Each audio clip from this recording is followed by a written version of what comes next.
করি শেখ হাসিনার এই উদ্ভ্রান্ত এবং নিজেকে বাংলাদেশের প্রধানমন্ত্রী দাবি করার, এখন এই জায়গায় দাবি করার ক্ষেত্রে শেখ হাসিনা বাংলাদেশের ভেতরে কিছু ঘটনা ঘটাতে চেয়েছে। সেই ঘটনা ঘটিয়ে সে আন্তর্জাতিক বিশ্বের দৃষ্টি আকর্ষণ করে নিজে সুবিধা পেতে চায়। তার একটি হচ্ছে সংখ্যালঘুদের উপর এখানে আক্রমণ হবে, সে সেটা চায়।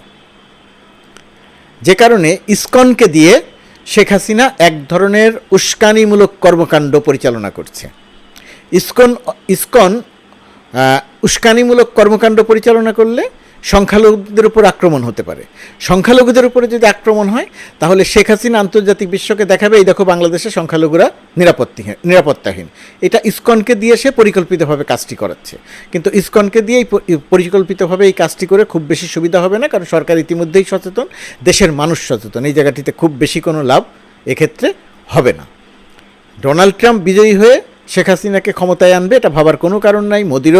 মোদিও ডোনাল্ড ট্রাম্পের মাধ্যমে শেখ হাসিনা ক্ষমতায় আনবেন, এটা ভাবার কোনো কারণ নাই। মোদির নিজের সমস্যা আছে, ডোনাল্ড ট্রাম্পের নিজের সমস্যা আছে, বহুবিধ সমস্যা মোকাবেলা করতে হবে। রাশিয়া ইউক্রেন যুদ্ধ বন্ধ করতে হবে। গাজা ইসরায়েল যে গণহত্যা করছে সেটাকে সমর্থন দিয়ে গেলেও এক ধরনের একটা আবরণ তৈরি করতে হবে, ইত্যাদি ইত্যাদি ইত্যাদি। বাইডেনকে মুসলিম আমেরিকানরা ভোট দেয়নি, ডোনাল্ড ট্রাম্পকে দিয়েছে বাইডেনের উপরে রাগ করে।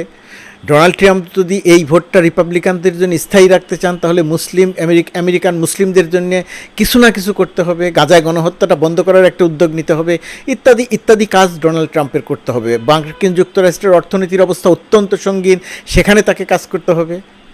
সেখানে বাংলাদেশ, নরেন্দ্র মোদি তারা শেখ হাসিনাকে গণভবনে এনে বসিয়ে দিবেন, কল্পনা করা যায়, কল্পনা করেন, সেটা ভালো।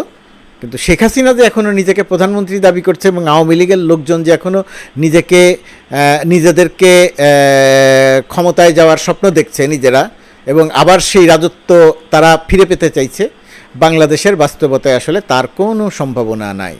শেখ হাসিনার ফিরে আসার কোনো সম্ভাবনা নাই, গণভবনে ঢোকার কোনো সম্ভাবনা নাই, বাংলাদেশের প্রধানমন্ত্রী হবার কোনো সম্ভাবনা নাই, শেখ হাসিনার বাংলাদেশের রাজনীতি করার কোনো সম্ভাবনা নাই। আওয়ামী লীগের এই চোর বাটপার নেতারা, মন্ত্রীরা, এদের সবার বিচার হবে, শেখ হাসিনারও বিচার হবে। বিচারের পরে আওয়ামী লীগ যদি পরিশুদ্ধ হয় তখন হয়তো বাংলাদেশের রাজনীতিতে তারা থাকতে পারে, এই নেতৃত্ব নিয়ে থাকতে পারবে না। ডোনাল্ড ট্রাম্পের বিজয় মানে আওয়ামী লীগের বিজয় নয়, ডোনাল্ড ট্রাম্পের বিজয় মানে শেখ হাসিনার বিজয় নয়।